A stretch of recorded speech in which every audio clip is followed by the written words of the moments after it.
Hi అండి.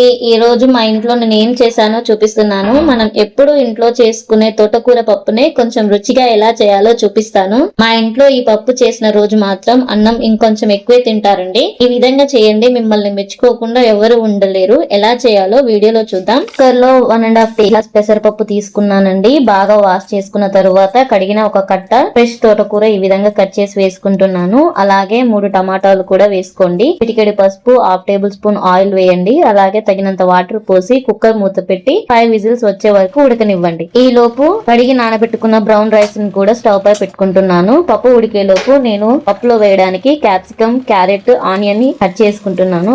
వీటి వల్ల మంచి టేస్ట్ వస్తుందండి పప్పుకి. అలాగే ఒక కట్ట మెంతి కూర కూడా తీసుకుంటున్నాను. ఏ పప్పు చేసినా, ఏ కర్రీ చేసినా అందులో మెంతి కూర వేసి చూడండి, మీకే తెలుస్తుంది దాని టేస్ట్.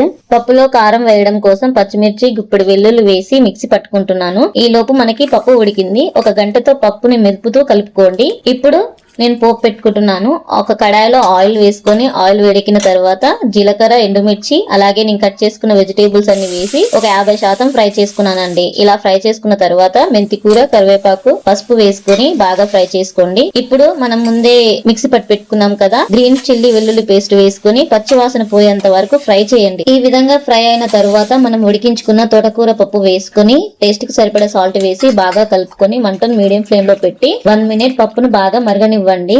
ఆఫ్టర్ 1 మినిట్ మనకి తోటకూర పప్పు రెడీ అయింది. స్టవ్ ఆఫ్ చేసి దించే ముందు కొంచెం కొత్తిమీర వేసుకుని స్టవ్ ఆఫ్ చేయండి. అంతే, ఇట్స్ డన్. ఎంతో రుచిగా ఉండే తోటకూర పప్పు రెడీ. ఈ విధంగా మీరు ట్రై చేసి ఎలా వచ్చిందో కమెంట్ చేయండి. అలాగే ఈ వీడియో మీకు నచ్చినట్లయితే